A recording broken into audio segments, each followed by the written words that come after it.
Bonsoir, merci d'être avec nous sur Journal de guerre. Au 84e jour de la guerre entre le Hamas et Israël, voici ce qu'il fallait retenir de la journée à 19h30.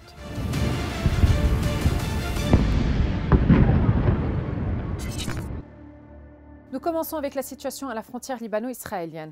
Un calme précaire régnait vendredi au Liban Sud, entrecoupé par des échanges de tirs d'artillerie entre le Hezbollah et Israël. L'armée israélienne a bombardé les périphéries de la région El Boustan depuis ses positions adjacentes à la ville de Aït al-Shab, ainsi que les alentours de Tel Harfa.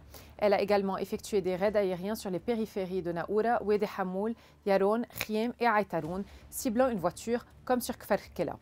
Les avions de reconnaissance israéliens ont survolé dès les premières heures les régions de Hasbaya et Aroub, ainsi que les fermes de Sheb'a, poussant même jusqu'à la Beka Ouest et Eklim et Tefih. En début d'après-midi, les avions ont survolé à basse altitude la région de Kherdaleh, brisant le mur du son.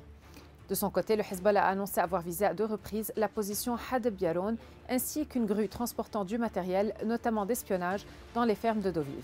Une information confirmée par les médias israéliens qui ont rapporté que des missiles anti-chars ont été lancés depuis le Liban vers la colonie de Doviv en Haute-Galilée. Un soldat israélien a tué par erreur des otages qui s'étaient échappés du Hamas le 15 décembre selon l'armée israélienne, alors que l'un d'entre eux brandissait apparemment un drapeau blanc. Il s'est trompé, il a tiré par erreur, a déclaré le porte-parole de l'armée israélienne Daniel Hagari lors d'une conférence de presse vendredi.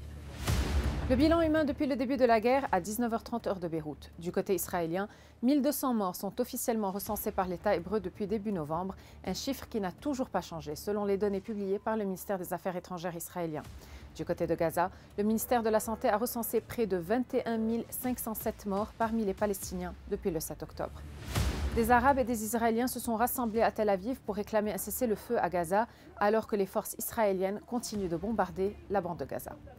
Merci de nous avoir suivis sur Ici Beyrouth. On se retrouve demain pour un autre résumé de la situation. Vous pouvez suivre toute l'actualité concernant cette guerre sur notre site web www.icibeyrouth.com sous la rubrique Guerre Israël-Hamas ainsi que sur tous nos réseaux sociaux.